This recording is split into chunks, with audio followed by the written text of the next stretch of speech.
BB news ચેનલમાં આપનું સ્વાગત છે। હું છું અજીઝ ઝુપેલવાલા। સમાચારમાં વાત કરીએ તો આમ આદમી પાર્ટી દ્વારા હુસેનભાઈ મુલતાનીને વડોદરા શહેર વિધાનસભા ક્ષેત્રના સહપ્રભારી તરીકે નિમણૂક કરવામાં આવતા વડોદરા શહેર મુસ્લિમ સમાજમાં આનંદ અને ગૌરવની લાગણી જોવા મળી છે।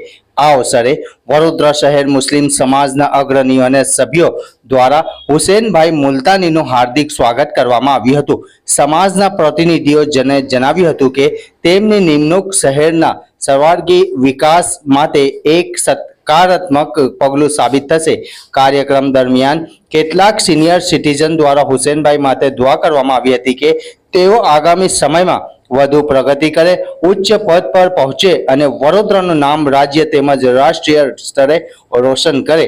હુસેનભાઈ મુલતાનીએ સૌનો આભાર વ્યક્ત કરતા જણાવ્યું હતું કે તેઓ પક્ષ દ્વારા સોંપવામાં આવેલી જવાબદારીને સંપૂર્ણ નિષ્ઠા અને પ્રામાણિકતાથી નિભાવતા થાય તેવા તથા શહેરના સર્વાંગી વિકાસ માટે સતત પ્રયત્નશીલ રહેશે। આ પ્રસંગે સમાજના આગેવાનો, યુવાનો અને મહાનુભાવો મોટી સંખ્યામાં ઉપસ્થિત રહ્યા હતા અને નવી નિમણૂક બદલ શુભેચ્છાઓ પાઠવવામાં આવી હતી। રિપોર્ટ પઠાણ રહીમ ખાન।